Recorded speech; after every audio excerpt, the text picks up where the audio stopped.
Panorama group, जो सोचता है वो करता है। आपके अपने सपनों का आशियाना। जिसका जन्म ही अपराध में हुआ, जिस तेजस्वी यादव जब पैदा हुए 1990 में, 89 या 90 में, तब उनके पिताजी सत्ता में आए थे। वो बड़े हुए हैं अपराध के साथ, वो बड़े हुए हैं कि देखते हुए कि अपहरण उद्योग कैसे चलता है, वो देखे कि गुंडागर्दी रंगदारी उद्योग कैसे चलता है, हत्या उद्योग कैसे चलता है। वो बड़े हुए ये देखते हुए कि जातीय उन्माद में नरसंहार कैसे किया जाता है। नमस्कार, आप देख रहे हैं सिटी पोस्ट लाइव और मैं हूं आपके साथ प्रभाकर पांडे। आपको बता दें कि भारतीय जनता पार्टी के राष्ट्रीय प्रवक्ता अजय आलोक ने प्रेस कॉन्फ्रेंस कर उन्होंने कहा कि जिस तरह से बंगाल में घटना घटी है ये बहुत ही निंदनीय है। मैं इसको जोरदार भर्त्सना करता हूं। ऐसी घटना नहीं होनी चाहिए, लेकिन जिस तरह से घटना घटी है इसको लेकर बंगाल में एक तेजस्वी यादव की बुआ रहती है, उसका नाम ममता क्रूरता बनर्जी है। अभी तक 12 घंटे हो गए हैं, लेकिन क्रूरता बनर्जी अभी तक मुंह नहीं खोली है और ना ही उस पर कुछ बोल पाई है। लेकिन रात्रि में उन्होंने 5000 लोगों को भेजा था, अस्पताल पर हमला हुआ और सबूत मिटाने का प्रयास किया गया। जिस तरह से वहाँ अस्पताल पर हमला हो रहा था वो बहुत ही क्रूरता के साथ हो रहा था और वहाँ के डॉक्टरों को भी पीटा गया, मारा पीटा गया। इस तरह की घटना को भी देखते हुए वहाँ क्रूरता बनर्जी चुप्पी साधी हुई है। इसको लेकर एक बार भी बोलने के लिए तैयार नहीं है ममता क्रूरता बनर्जी।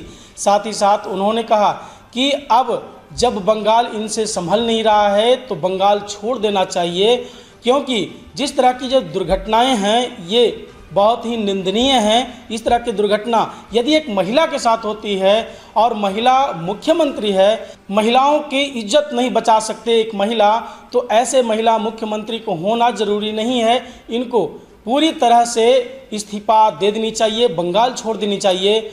और उन्होंने कहा कि तेजस्वी यादव जिस तरह से बंगाल की घटना पर बोल रहे हैं या फिर कहीं भी दुर्घटना होती है या आपराधिक घटनाएं होती है उस पर तेजस्वी यादव को बोलने का कोई अधिकार नहीं है, क्योंकि उनके कार्यकाल में, उनके पिता के कार्यकाल में ऐसे घटनाएं बहुत छोटी घटनाएं माना जाता था और बड़ी बड़ी घटनाओं का अंजाम दिया जाता था उनके पिता के कार्यकाल में।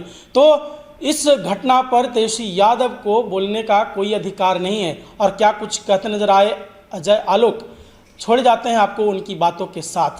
बोलने का हक है, आप लोग तो सब बिहार से ही, राजद को अपराधियों पे बोलने का हक है।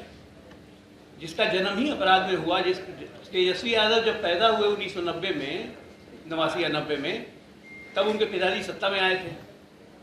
वो बड़े हुए हैं अपराध के साथ, वो बड़े हुए हैं कि देखते हुए कि अपहरण उद्योग कैसे चलता है, वो देखे कि गुंडागर्दी रंगदारी उद्योग कैसे चलता है, हत्या उद्योग कैसे चलता है। वो बड़े हुए ये देखते हुए कि जातीय उन्माद में नरसंहार कैसे किया जाता है।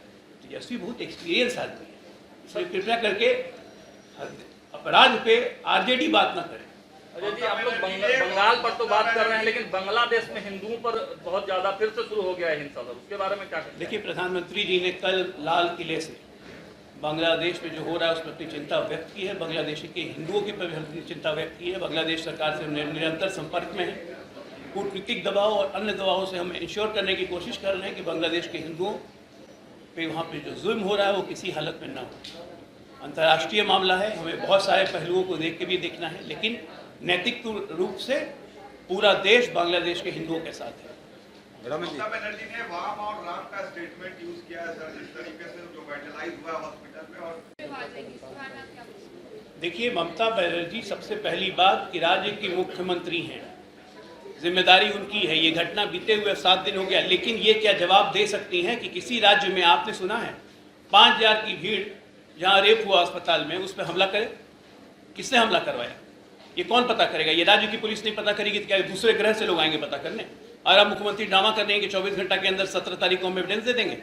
अरे तो साफ है कि टीएमसी के गुंडों ने हमला किया है, क्योंकि एविडेंस डिस्ट्रॉय करना था, लोगों को डराना था, डॉक्टरों को कि धरना पर मत बैठो, क्योंकि उससे दबाव बन रहा है। पूरे देश में केंद्र सरकार बहुत गंभीरता से सोच रही है कि डॉक्टर की सुरक्षा से जुड़ी हुई कानूनों पर बिल्कुल मंथन हो रहा है। नैतिक तौर से हम सारे डॉक्टरों का समर्थन करते हैं, लेकिन साथ में अपील भी करते हैं कि इमरजेंसी और आईसीयू सर्विसेज बाधित मत कीजिए। ये उनका हक है, क्योंकि जो उनके साथ हुआ, मैं खुद एक डॉक्टर हूँ, ये हरकत बर्दाश्त नहीं की जा सकती। और आप देखिए डॉक्टरों पे हमले तो होते हैं, चाहे पटना में भी हुए, तो डॉक्टरों के सुरक्षा पे कानून बनना बहुत ज़रूरी है और सुरक्षा के पूरे उपाय इंतजाम होने चाहिए सरकारी या प्राइवेट अस्पतालों में, चाहे वो सीसीटीवी हो, चाहे एडिक्वेट सिक्योरिटी गार्ड हो, रात में अगर कोई हॉस्टल जा रहा हो तो उसके सुरक्षा के इंतजाम। एक एक पहलू पर केंद्र सरकार, स्वास्थ्य मंत्रालय हमारा विचार कर रहा है। एनएमसी ने गाइडलाइंस भी जारी कर दी है मेडिकल कॉलेज हॉस्पिटल्स को पूरे देश में, और बहुत जल्द इस पर और सुदृढ़ व्यवस्था इस पर हम लोग करेंगे। सर 11 अगस्त की घटना है, बिहार के मुजफ्फरपुर में दलित छात्रा के साथ दुष्कर्म घटना को अंजाम दिया, तो इस पर क्या कहना चाहिए? देखिए दुष्कर्म होता है, कोई हो, छोड़ना नहीं चाहिए।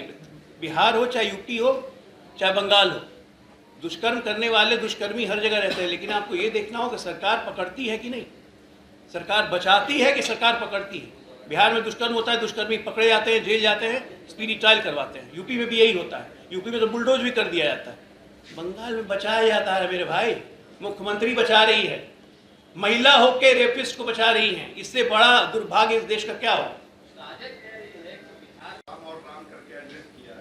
अगर राम अवाम आए थे तो ममता बनर्जी की पुलिस क्या कर रही थी? सोई रही थी, पकड़ लेती जरा।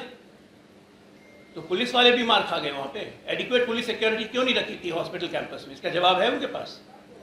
और सबसे मजेदार बात सुनिए, हेल्थ मिनिस्ट्री उन्हीं के पास है, होम मिनिस्ट्री उन्हीं के पास है, दोनों मंत्रालय वही रखी हुई है, दोनों मंत्रालय में गड़बड़ है। किसको बचा रही है? बहुत बड़ा चीज निकल के आने वाला है, मेरी बात मान लीजिए।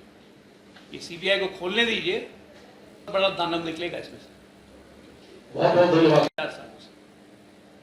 हम उम्मीद करते हैं कि सीबीआई ने आवश्यक सबूत जुटा लिए होंगे, क्योंकि ये 5000 की भीड़ जो हमला की थी वो सबूत मिटाने का कोशिश थी। ये सारे लोग कह रहे हैं, एक एक मीडिया चैनल कह रहा है, वहां के लोकल कह रहे हैं। हमारा सीधा सीधा आरोप है कि ममता दी उर्फ क्रूरता दी आपसे शासन नहीं संभल रहा है, और तुष्टीकरण की राजनीति, बांग्लादेशियों की राजनीति, बांग्लादेशी मुसलमानों की राजनीति करके आप इस देश में अव्यवस्था फैला रही हैं। आपसे शासन नहीं संभल रहा है, आप इस्तीफा दीजिए। डॉक्टर का तो इस्तीफा आप तुरंत दिलवा देती है, आरजी कार के सुपरिटेंडेंट का, ड्रामा करने के लिए, और 4 घंटे के अंदर डॉक्टर को नेशनल मेडिकल कॉलेज का प्रिंसिपल भी बना दिया जाता है। क्या समझ रही है ये? देश की जनता या कलकत्ता की जनता, पश्चिम बंगाल की जनता क्या मूर्ख है?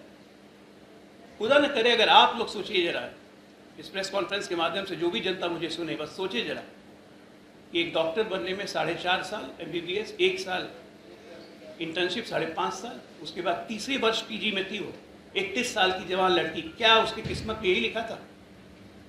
उसको रेप करके उसको ब्रूटली मार दिया जाए? हम में से किसी के घर में ये हो जाए तो क्या बर्दाश्त कर पाएंगे हम लोग?